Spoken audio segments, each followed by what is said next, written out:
அடுத்தபடியாக சிறு முதலீட்டு தயாரிப்பாளர் சங்கத்தின் தலைவர் திரு அன்பு செல்வம் அவர்களை ஓரிரு வார்த்தைகள் பேச வைக்கிறோம். கண்டென்ட்டே நாங்கள் தான் பேசி ஆகணும். ஒரு வார்த்தை என்னத்தை பேசுறது.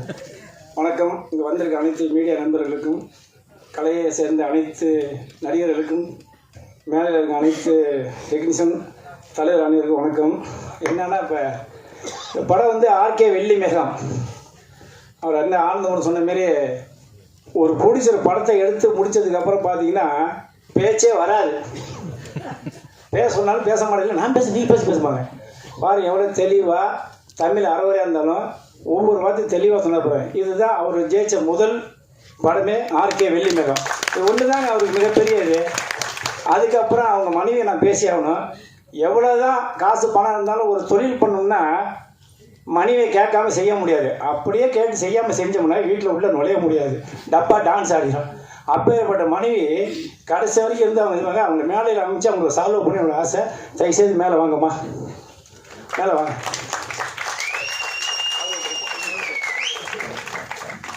Actually, சார் போடுங்க. Engineer P.G. Ramachandran sir wife Sudha ma'am, இவங்க தான் welcome to the stage. நிச்சயமா வந்து ஒரு சப்போர்ட், வைஃப் சப்போர்ட் எல்லாமே எதுவும் இல்லை. மொழியே தெரியாம ஒரு ஹஸ்பண்டை படம் எடுக்க வச்ச முதல் மனைவி இவங்க தான். அது மலையாளத்தில் வந்து தமிழ்ல. அப்படிங்கும்போது நம்ம வந்து இவங்க வாழ்த்தி ஆகணும். என்ன காரணம், நீ சினிமாவில் லட்சக்கணக்கான பேர் சென்னையில் இருக்காங்க. என்ன மாரி தான் எல்லோரும் வந்தவங்க தான். நான் ஒரு இதில் நடிக்க வந்தேன், அப்புறம் வேலை செய்யலாம் வந்தேன். இப்படி பல பிரச்சனைலாம் சந்திச்சு கடைசியாக நான் நீ தலைவராக இருக்கேன்னா நான் கஷ்டப்பட்டு வந்ததுனால தான் இன்றைக்கி அவர் சொன்னார், நம்ம ஆனந்தமுருகன் சொன்னார் பிடிச்சி. ஏன்னா சினிமாவில் ஏமாத்திரம் எவனுமே ஜெயிச்சதே கிடையாது. இது நல்லா தெரிஞ்சு வச்சுங்க. அந்த சினிமாவுக்கு நம்பி வர யாரும் தோற்றதே கிடையாது. நான் ஆணித்தரமாக சொல்லுவேன். இன்றைக்கி இருக்கிற அத்தனை பேருமே சொல்லுவேன். நீங்கள் என்ன நடிக்கலாம் அது நடக்கும்.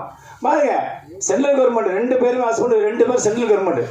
ஏன் அவங்க என்ன காசு இல்லையா, பணம் இல்லையா, இல்லை சாப்பிடணுன்னு சாப்பாடு இல்லையா, என்ன இல்லை உங்களுக்கு சொல்லுங்கள். அவருடைய கனவு படம் எடுக்கணுங்கிற ஒரே எண்ணம் தான். அந்த எண்ணத்தை நிறைவேற்றுறா பாருங்க. இவரை மாரி தான் ஒவ்வொருத்தரும் சினிமாவில் எல்லாருமே. ஏன் எம்ஜிஆர் இங்கேருந்து வந்தார், இலங்கையில் பிறந்தார், கேரளாவில் இருந்தார், தமிழ்நாடு வந்தார், முதலமைச்சர்னார். அதேமாரி அவர் பாருங்க, எங்கே பிறந்து எங்கே வந்து எங்கே படம் எடுக்கிறது இதெல்லாம் யோசிச்சு பாருங்க. சினிமாங்கிறது நான் ஏற்கனவே ஒரு 4 நாள் டி ராஜேந்திரோட போய் ஒரு ஃபங்க்ஷன் கலந்து சொன்னேன். அது நான் காதலிச்சாதான் அவர் சொல்ல முடியும். டி ராஜேந்திரன் காதலிக்கனே பிறந்தவர். அவர் சொன்னார், அது மாதிரி அரசியல், சினிமா, கல்வி 3 மட்டும் சொன்னேன். இல்லை அண்ணன் காதலையும் விட்டுட்டீங்கன்னா அதுமாரி 4ம் காலம் முழுக்க அழியாது, சாகுற வரைக்கும் அழியாது அப்படின்னு சொல்லி அதுமாரி பாரு. அவர் வயசு 70 வயசு 60 வயசு தெரியாது. 65 வயசுல ஒரு படத்தை சிறு படம் சொல்லிட்டு வந்து எங்கள் சங்கத்தில் சேர்ந்துருக்கு. அது சிறு படம் சொல்ல முடியுமா யாராவது சொல்லுங்கள். அப்படியே ஹாலிவுட் படம் மாதிரி அந்த கேரளா அப்படியே மேக்கியமாக அப்படியே டைரக்டரு, ப்ரொடியூசர், மியூசியர் 3 பேர் அப்படியே கரெக்டாக கேமராமேன் கொண்டு வந்துருக்காங்க.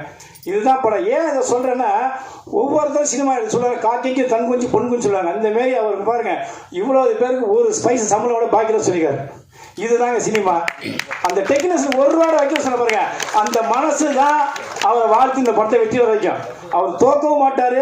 ஏன்னு கேட்டிங்கன்னா, அவர் அந்த கலைஞர்களுக்கு முழுக்க காசு கொடுத்து சந்தோஷமாக பாருங்க. எவ்வளோ அருமையாக ஒரு மனசில் கூட அந்த ஒரு ஃபீலிங்கில் பாருங்க. என்ன காரணம், சினிமா நேசிச்சு எல்லாருமே இப்படி தான் இருக்கணும். அதேமாரி சொன்னாங்க நிறைய அட்வைஸ்னு. ஆமாம், இப்பயும் ஒரு சில பிரச்சனை நடந்துச்சு. ஒரு 2 நாளைக்கு முன்னே எங்கள் சங்கத்தில் என்ன ஒரு பெரிய விஷயம், பேர் தான் சிறு படம் சொல்கிறாங்க. சில பேர் பல வார்த்தையெல்லாம் சொல்லி எங்கள் சங்கத்தில், உங்கள் சங்கத்தில் இருக்க படம் எதுவுமே ஓடலைன்னு. இந்த படம் யாராவது நீங்கள் குறை சொல்ல முடியுமா?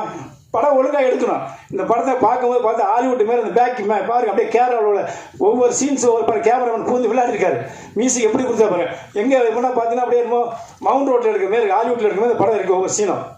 என்ன கணக்கு சில பேர் படம் எடுக்காதில்ல, அது எங்கள் சங்கத்தில் சில பேர் குறை சொல்கிறாங்க. அது நாங்கள் ஏற்றுக்க முடியாது. காரணம் என்ன, இப்போ அவர் ப்ரொடியூசரு, டைரக்டர் வேற ஆள், ஹீரோ வேற ஆள், 2 ஹீரோ. அப்போ அந்த படத்துடைய இது வந்து உங்களுக்கு வெயிட் ஏறுது.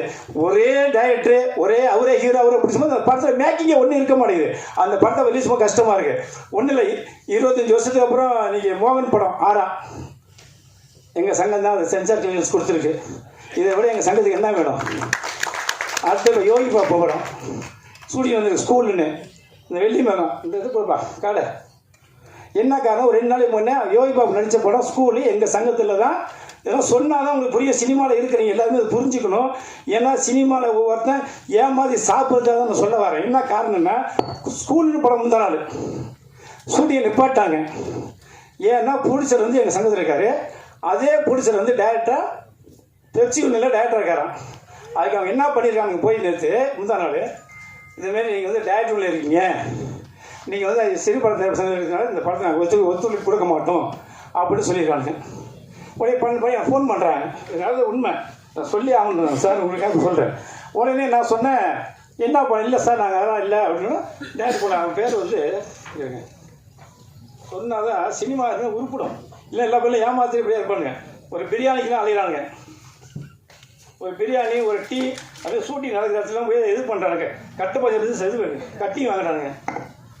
இங்கே போய் இன்னொரு காலத்துக்கு போயிடு அதுதான் நல்லா எடுத்துங்க. ஆர்ட் டைரக்டர் இவர் தான் மோகன மகேந்திரன். இவன் போய் தான் பார்த்தா நிப்பாடியிருக்கான். 8 பேர். அடுத்தது நாராயணமூர்த்தி. இதெல்லாம் எதுக்கு நான் எடுத்து வச்சிருக்கேன்னா, இவனுங்களாம் சினிமாவுக்கு கிருமிகள், சாக கேடுகள். கருப்பையா என்ற ராகுல் இவன் இதெல்லாம் தெளிவாக எடுத்துங்க. இதெல்லாம் நீங்கள் போட்டிங்கன்னா தான் சினிமா உருப்பிடும். இனி சிறு படங்களை இன்னைக்கு ஆயிரக்கணக்கான யூனியன் வந்துருச்சுங்க, ஆயிரக்கணக்கான அரசியல் வந்துருச்சுங்க.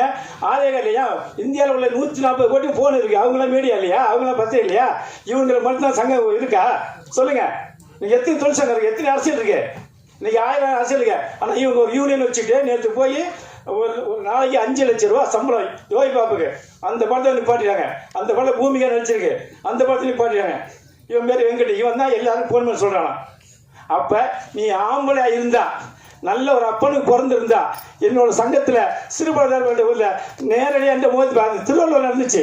அதே வளசலாக்குமோ கேகே நகரோ இந்த வடப்பள்ளியோ இல்லை இதே சாரிகள் நடச்சுன்னா ஓட அடிச்சிருப்போம். என்ன காரணம், நாங்கள் எவனுக்கும் பயப்படாத சங்கம் நடத்திருக்கோம். அது நான் இருக்கிற சங்கம் வந்து கேகே நகர் வெஸ்ட்டில் வச்சுருக்கேன். ஒரு நாளைக்கு 5000 பேருக்கு உன்னோட போட பார்த்து போகிறேன். அப்படி இருக்கிற ஒரு படத்தில் ஒரு புருஷன் நிப்பாட்டியிருக்கான். யார் காரணம்? எத்தனை நாள் ஏமாத்தீங்க? இன்னைக்கு தமிழே தெரியாமல் இன்னைக்கு ஆர்கே வெள்ளிமேகன படம் எடுத்து வந்து இன்னைக்கு பெருசாக வச்சுருக்காரு. அதுக்கு நான் சொன்ன ஓப்பனா, சார் நீங்கள் படம் எடுத்துருக்கீங்க, எந்த பிரச்சனையும் இல்லை, படம் நல்லா இருக்கு, நீங்கள் ஒரு ப்ரெஸ் மீட் வைங்க, ஒரு ப்ரொமோஸ் பண்ணுங்கள், உங்களை படத்தை பார்த்து 4 பேர் வாங்க வருவாங்க. எப்போதுமே சினிமா அழிவு கிடையாது, நீங்கள் காப்பாற்ற வேணும்னு ஓகே சார் சொன்னால் ஓகே அப்படின்னு சொல்லிட்டு இன்றைக்கி வந்து உங்களுக்கு நேரம் வச்சு இன்றைக்கி சக்ஸஸ் பண்ணிக்காரு. இதுக்கு மேலே சினிமா என்ன வேணும்? அவர் நேர்மை இருந்தாலும் ஜெயிச்சாரு. இன்னொருத்தவர் ஏமாற்றி இந்த படம் நீங்கள் வெளியே வருமா, நீங்கள் போய் ஆடியன்ஸ் நடத்த முடியுமா? சினிமா ஏமாத்தவர்கள் வரைக்கும் சினிமா உருப்படும். சினிமா இருந்து சில விஷத்தெரிமைகள் இந்த மாதிரி பண்ணுற எவனுமே முன்னேற முடியாது. மீண்டும் ஒரு சிறந்த ஆர்கே வெள்ளிமேகன் படம் மிகப்பெரிய வெற்றி அடையும். எங்கள் சங்கம் அவருக்காக எந்த நேரமும் தோளோடு சொல்லு உயிர் காப்போம். நன்றி, வணக்கம்.